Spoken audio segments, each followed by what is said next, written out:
Yemen का नाज़रीन response सामने आया है। इजराइल ने जो हमला किया था और दावा किया था असैसिनेशंस का, उस पर यमन का रिस्पांस आया है। यमन ने इस दावे को झूठा करार दिया है और यमन ने कहा है कि सिर्फ जो है सिविलियन टारगेट्स को निशाना बनाया गया है, कोई कमांडर्स वहां पर नहीं थे, कोई परमानेंट लीडर्स वहां पर नहीं थे, और ये बिल्कुल झूठा दावा है। उसी तरह के दावे जो यमन के हवाले से इजराइल पहले भी कर चुका है और बहुत सारी फेल्ड अटेम्प्ट्स कर चुका है, तो ये भी उसी तरह की एक फेल्ड अटेम्प्ट थी। तो काफी ज्यादा ह्यूमिलिएशन इजराइल को उठाना पड़ी है, जिसने इतना बड़ा हमला किया, नेवी, एयरफोर्स और इतना वाइड स्केल पर ये एयर स्ट्राइक्स की गई और बहुत बड़ा दावा कर दिया।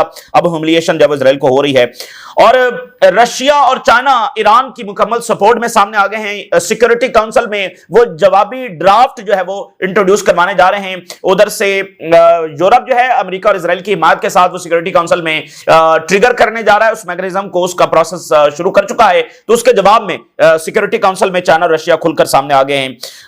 बैरून ममालिक में जहां जहां पर इजरायली जा रहे हैं वहां पर उनको ट्रबल फेस करना पड़ रही है, प्रोटेस्ट हो रहे हैं, और यूरोप और अमेरिका के जो टैरिफ और तिजारत के मामलात हैं वो अभी तक हल नहीं हुए हैं, बल्कि उसमें मजीद चीजें सामने आ रही हैं। और चाइना जो है वो सितंबर 3 को अनसीन फाइटर जेट जो है वो पहली बार डिस्प्ले करने जा रहा है, और दुनिया की नजरें जो है वो चाइना पर होंगी, और ईरान बहुत ज्यादा इंटरेस्टेड है इन फाइटर जेट्स को खरीदने के अंदर। बहुत सारी दिगर बड़ी खबरें भी हमारे पास हैं, लेकिन अगर हम यमन से आगाज करें तो यमन का जो पहला रिस्पांस सामने आया है इजरायली हमले के बाद, तो यमन ने कहा है कि सिर्फ सिविलियन टारगेट्स को निशाना बनाया गया, जैसे इजराइल और अमेरिका इससे पहले करते रहे। कोई कमांडर्स, कोई परमानेंट अंसारुल्लाह के लीडर्स, और जैसे इजराइल ने दावा किया कि यहां पर आर्मी चीफ भी मौजूद था, उसको निशाना बनाया गया। इससे पहले भी यमनी आर्मी चीफ को असैसिनेट करने की जब वो कोशिश कर चुका है इजराइल, उसमें नाकाम हुआ। लेकिन ये तो एक बहुत बड़ा हमला था, उसमें बहुत बड़े दावे इजराइल ने किए, उसमें एक भी सही नहीं हुआ। सारे सिविलियन टारगेट जब उसको निशाना बनाया गया। अमेरिका भी जब यहां पर बॉम्बिंग कर रहा था, तो अमेरिका और इजराइल ये सारे मिलकर जो है बहुत सारी असैसिनेशंस के अटेम्प्ट्स यहां पर कर रहे थे, लेकिन उसमें भी नाकामी हुई। अच्छा, ये भी पॉसिबिलिटी है कि मिडिल ईस्ट के कुछ ममालिक इजराइल और अमेरिका को सपोर्ट करने और इंटेलिजेंस फराहम करने में हूथीज के खिलाफ, क्योंकि इन्होंने भी तो अंसारुल्लाह के खिलाफ जंग लड़ी है, तो इसकी पूरी पॉसिबिलिटी हो सकती है कि मिडिल ईस्ट के कुछ ममालिक भी इसमें इन्वॉल्व हों। तो ये एक डार्क रियलिटी है, ऐसा पॉसिबल है। लेकिन एक मुकम्मल ह्यूमिलिएशन जो है वो इजराइल, अमेरिका और उसके इत्तेहादियों को उठाना पड़ी है यमन के खिलाफ, और यमन ने कहा कि हमारे जो हमले हैं वो इजराइल के ऊपर जारी रहेंगे, और ये एक साइकोलॉजिकल वॉर है, अपनी बदमाशी दिखाने के लिए, अपनी हैबत दिखाने के लिए। अगर इजराइल कैटेगोरिकली बताया ना कि उसने मिलिटरीली क्या अचीव किया है, क्या वो हिजबुल्लाह को डिस्ट्रॉय कर सका है, क्या वो हमास को डिस्ट्रॉय कर सका है, मिलिटरीली उसने कुछ भी अचीव नहीं किया, सिवाय इसके कि जुलानी को वो उसने इंस्टॉल किया, और वो भी टर्की की मदद से। टर्की ना होता तो वो वहां पर भी फेल हो गए थे। तो ये सिर्फ साइकोलॉजिकल वॉर है, अपनी एक हैबत दिखाने के लिए कि हम इधर भी हमला कर सकते हैं, उधर भी हमला कर सकते हैं। तो बात सिर्फ यह है कि ठीक है, देखिए इजराइल एक ताकतवर मुल्क है, इजराइल के पास टेक्नोलॉजी है, जदीद तरीन फाइटर जेट्स, सारी चीजें हैं, लेकिन इजराइल इतना बदमाश नहीं है, इतना ताकतवर नहीं है जितना वो बना बैठा है। क्योंकि असल जो उसकी ताकत है वो इनकी खामोशी में और इनके जहनों में बैठे हुए खौफ के अंदर लाया करती है। ईरान ने जो जंग लड़ी है इजराइल के साथ, वो बहुत बड़ा मुजाहरा है इस मॉडर्न टाइम के अंदर। उसने वो धज्जियां उड़ा दी हैं कि जिसकी कोई मिसाल नहीं मिलती। जब से इजराइल बना है, ये पहली ऐसी जंग है जिसमें इजराइल की सही मानों में फैंटी लगी है। ये जंग रुक नहीं सकती थी जो इजराइल सीजफायर की तरफ गया और अमेरिका सीजफायर की तरफ गए हैं। कभी ये सीजफायर हो नहीं सकता था जो ईरान का हुआ, अगर ईरान इनकी फैंटी ना लगा रहा होता। यह पॉसिबल ही नहीं था, ठीक है ना। तो ईरान इनको जो है वो बिल्कुल on the brink of collapse से लेकर चला गया था, इसलिए ये भागे हैं सीजफायर के लिए। तो ये है इजराइल, लेकिन जो इनके जहनों में इजराइल का नक्शा है, या इनके जहनों में जो इजराइल की ताकत है वो कुछ और ही है। तो असल ताकत इनके जहनों में जो खौफ बैठा हुआ है वो है। ना इजराइल इतना बदमाश है, ना इजराइल इतना ताकतवर है जितना ये समझते हैं कि वो दंदलाता फिरे और रीजन में जो मर्जी करता फिरे, और 23 महीने गुजर जाएं और गजा में ये उससे सीजफायर ना करवा सकें। और जंग भी क्या है कि पानी रोका हुआ है, खाना रोका हुआ है, ये इसको आप जंग कहते हैं। जो गजा में हो रहा है इसको आप जंग कहेंगे। तो हर एक टूल दिया गया है इजराइलियों को फलस्तीनियों को मारने के लिए। दुनिया ने हर एक टूल दिया है, टेक्नोलॉजी दी है, पैसा दिया है, वसाइल दिए हैं, टाइम दिया है। इंसानी तारीख में इसकी कोई मिसाल नहीं मिलती है कि किसी को इतना टाइम ओवरऑल दुनिया ने मिलकर दिया हो कि जाओ जो करना है कर लो। यानी देखें, गजा में उनके लिए कोई रुकावट है कि फलां बम इस्तेमाल ना करो, फलां टूल इस्तेमाल ना करो, कोई रुकावट है उनके लिए? फिर भी 23 महीनों के बाद वो अपनी विक्ट्री अनाउंस नहीं कर सके। तो ऐसा लग रहा है कि जैसे दुनिया मजीद टाइम दे रही है कि ठीक है, मार लो जितने फलस्तीनी को मार सकते हो और अपने डिक्लेयर्ड गोल्स पूरे कर लो। तो ये इससे ज्यादा तो कुछ नहीं हो रहा है, ये कोई जंग हो रही है, इसको आप जंग कहेंगे? तो ये असल खौफ इनके जहनों में बैठा हुआ है और यमन हमले करके इनको मैसेज देता है कि ये कोई इतने तगड़े नहीं है। अब आप अंदाजा करें, ईरानी मिसाइल्स को पूरी वेस्टर्न टेक्नोलॉजी, पूरा वेस्ट का एयर डिफेंस 10 लेयर्स के अंदर वो काम कर रहा था, उस सब में से ईरानी मिसाइल जब घुस कर गए और जॉर्डन मिसाइल गिरा था उसमें से घुस कर गए और इजराइल के जो स्ट्रेटेजिक टारगेट्स हैं, मुसाद का हेडक्वार्टर उड़ा दिया उन्होंने। और अभी भी मैं आपको बताऊं, हमारे पास एग्जैक्ट नंबर्स नहीं है, एग्जैक्ट वो डिटेल्स नहीं है जो ईरान ने तबाही इजराइल के अंदर मचाई है, वो आएंगी, अभी सामने आएंगी। अभी भी हमारे पास एग्जैक्ट नहीं है, मुसाद का हेडक्वार्टर उन्होंने उड़ाया। तो पूरा वेस्ट को फेल किया ईरान ने, इसलिए अब वो भागे फिरते हैं कि ईरान के मिसाइल्स के ऊपर जब रिस्ट्रिक्शन लगाई जाए। इतनी बड़ी शिकस्त और जिल्लत हुई है, तो ये उससे थोड़ा सा सबक सीख लेते हैं। ये कोई पॉलिसी है जो ये परसू कर रहे हैं? ये कोई पॉलिसी नहीं है और इसकी कोई जस्टिफिकेशन नहीं है। तो यमन जो है वो उन्होंने कहा हमारे हमले जारी रहेंगे, सिविलियन डिग्निटरीज जो हैं उनको अटैक ये करते रहते हैं। और जो इजराइल प्रेजेंट कर रहा है ये एक फैब्रिकेटेड इल्यूजन विक्ट्री है जो वो बता रहे हैं। और जिस हेडक्वार्टर का वो कह रहे हैं कि सुप्रीम जो मिलिट्री के लीडर्स हैं वो वहां पर बैठते हैं, तो उन्होंने कहा कि वो ओल्ड और एम्प्टी हेडक्वार्टर है जहां पर इन्होंने अटैक किया। मतलब हम क्या उस हेडक्वार्टर में बैठे हुए हैं, इनका इंतजार कर रहे हैं? वो एक ओल्ड और एम्प्टी हेडक्वार्टर है जिसको इन्होंने निशाना बनाया, जिस पर ये कह रहे हैं कि वहां पर मीटिंग हो रही थी, वो खाली पड़ा हुआ है, कोई ट्रुथ नहीं है। टारगेटिंग लीडर्स इन सना। और ये दुश्मन की जो है वो साइकोलॉजिकल और प्रोपेगेंडा वॉर है और ये नाकाम होगी, ये फ्यूटाइल है and will absolutely not affect the course of our operations. और ये हमारे जो ऑपरेशंस हैं जो फलस्तीन के सपोर्ट में जारी हैं उसको किस सूरत जब नाकाम नहीं कर सकेंगे, उसको किस सूरत जब रोक नहीं सकेंगे, तो हमारे हमले जब जारी रहेंगे। तो ये सिर्फ एक हैबत दिखाने का तरीकाकार है इसराइल का, वो मीनिंगफुल कोई स्ट्रेटजी विक्ट्री यहां पर हासिल नहीं कर सका है। आज दो मैं आपको बता रहा हूं कि वो पूरा उसको टाइम दिया जा रहा है कि वो अपने डिक्लेयर्ड गोल्स है वो पूरे कर ले, और इनकी खामोशी ही असल में उसके लिए ग्रीन लाइट है, लेकिन वो अभी तक जब नाकाम हुआ है। खैर, रशिया और चाइना ये अफोर्ड नहीं कर सकते कि उनका सबसे बड़ा इत्तेहादी ईरान, उसके खिलाफ सैंक्शंस लगे, उसके ऊपर हमला हो, उसको डिस्ट्रॉय किया जाए, वहां पर रिजीम चेंज किया जाए। ये दोनों मुल्क इसको अफोर्ड नहीं कर सकते। तो ईरान, वेनेजुएला, इन मुल्कों के खिलाफ जो इकदाम है वेस्ट के, असल में ये प्रोवोकेशन है रशिया और चाइना को, और वो इस पर खामोश नहीं बैठेंगे। तो रशिया और चाइना सामने आ गए हैं। अब ये जो सैंक्शंस लगनी है ये थ्रू यूनाइटेड नेशन लग रही है। तो सिक्योरिटी काउंसिल में जा रहे हैं चाइना और रशिया, उसके जवाब के अंदर उन सैंक्शंस को रोकने के लिए वो अपना जवाबी जो ड्राफ्ट है वो सिक्योरिटी काउंसिल के लिए तैयार कर रहे हैं। Russia and China prepare draft resolution for security council to extend Iranian nuclear agreement. तो वो उसको यानी कि जवाब में पूरी तरह से पहले सिक्योरिटी काउंसिल में जा रहे हैं। और ईरान ने सिक्योरिटी काउंसिल में जो उनके नुमाइंदे हैं उन्होंने अनाउंस किया है कि ये बड़ा क्रिटिकल टाइम है और इसका नतीजा बहुत बुरा निकलेगा। अगर ये सैंक्शंस इंपोज कर दी जाती हैं तो उसके बहुत बुरे कॉन्सिक्वेंसेस। मैं आपको बता दूं, ये जो ईरान पर सैंक्शन वाला मामला है ना, ये मामूली मामला नहीं है, ये पूरे ग्लोबल ऑर्डर को हिला के रख देगा।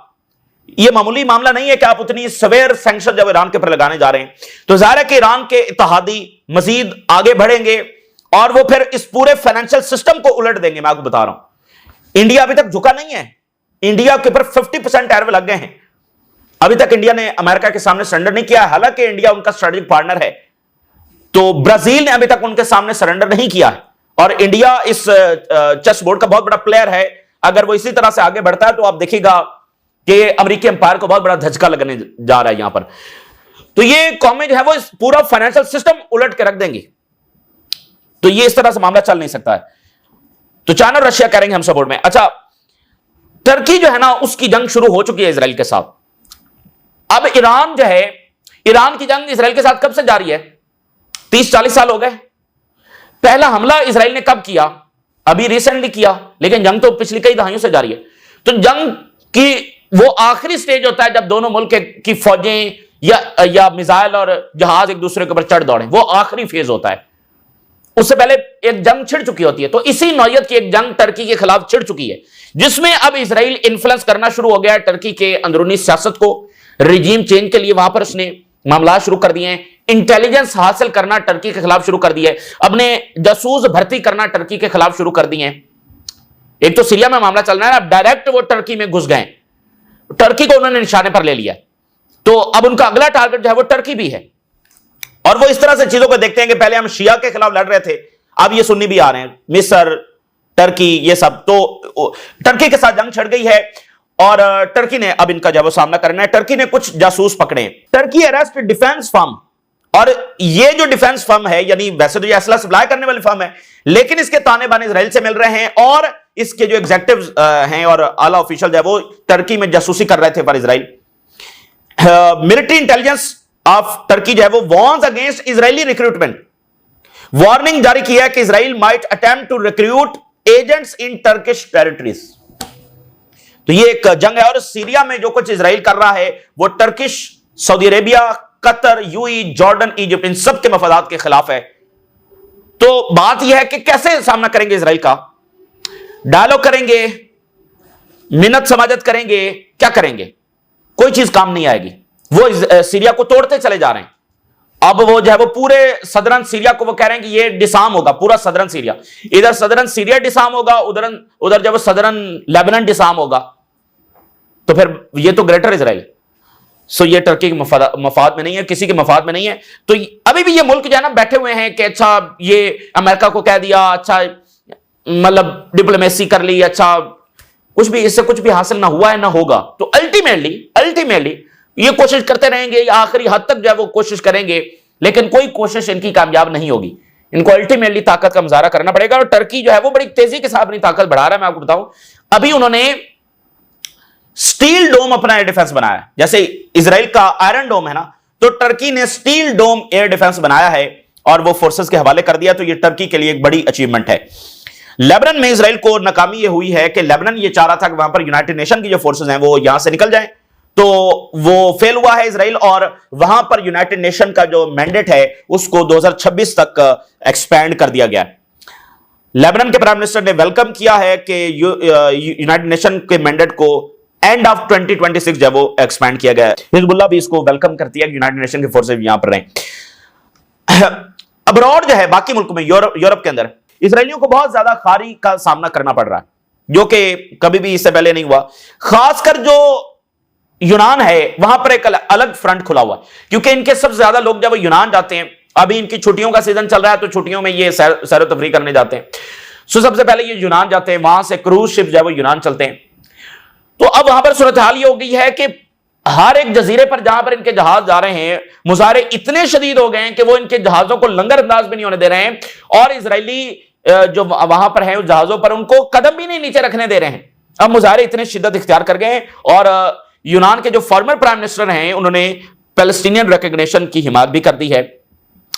प्रो पैलेस्टाइन डेमोन्स्ट्रेशन जो है आइलैंड इन ग्रीस जो है against the docking of a ship carrying Israeli tourist, उन्होंने वहां पर उसको लंगर अंदाज ही नहीं होने दिया।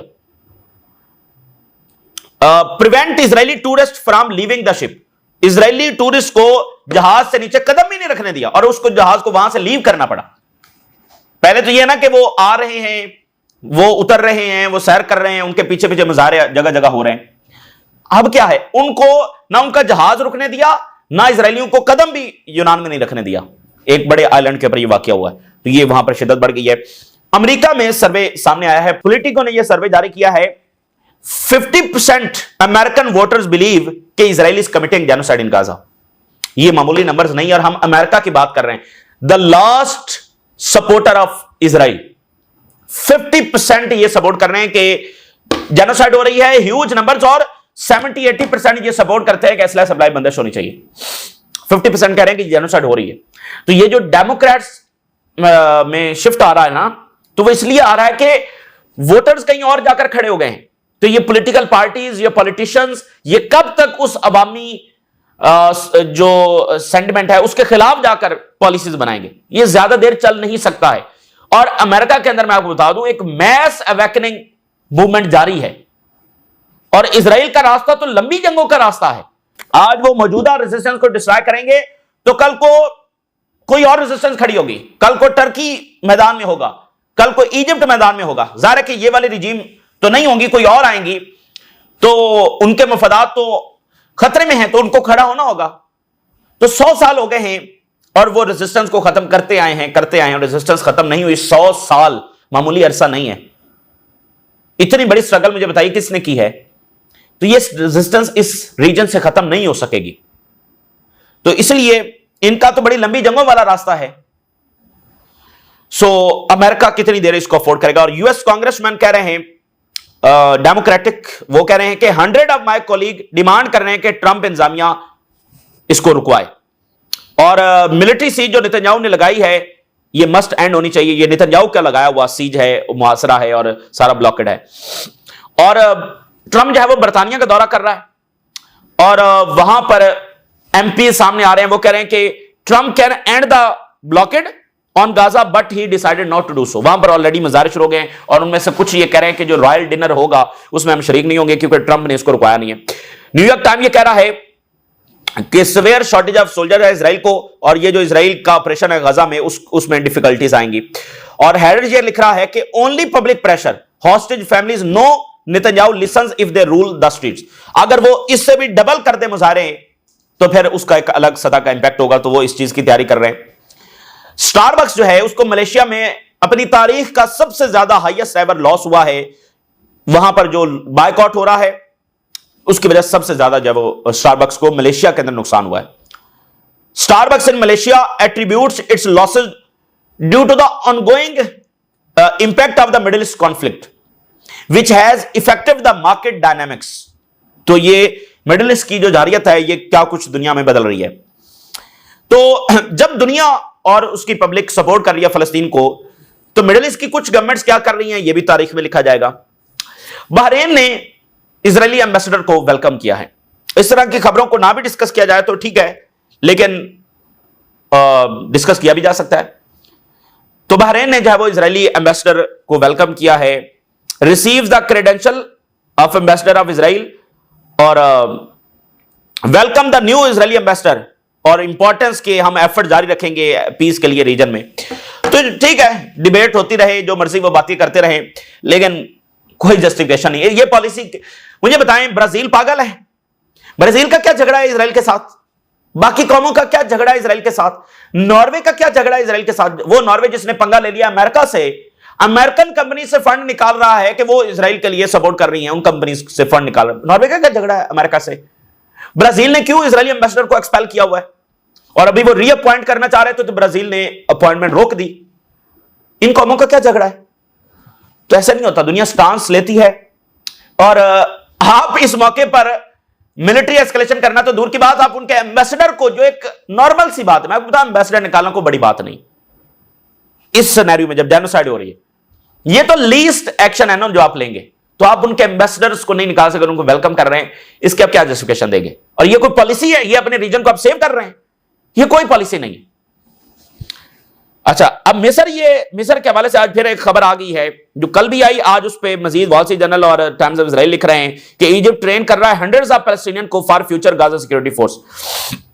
अब सवाल यह है कि क्या मिस्र ये इजराइल की कोऑर्डिनेशन के साथ तैयारी कर रहा है?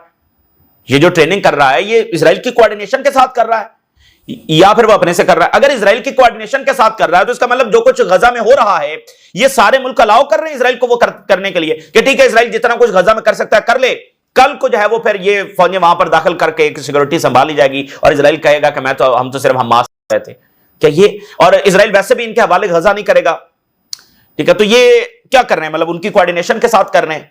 तो ये अभी भी इस तरह की अजीबो गरीब चीजें कर रहे हैं और ये उम्मीद लगाकर बैठे हुए हैं कि देखिए ना, इनका बुनियादी मुकदमा क्या है कि बस फलस्तीनियों को इनकी तरफ मत धकेलो, उनके साथ जो करना है बस वही करो। अभी तक तो इनका बुनियादी मुकदमा तो यही है, इसके अलावा और क्या है?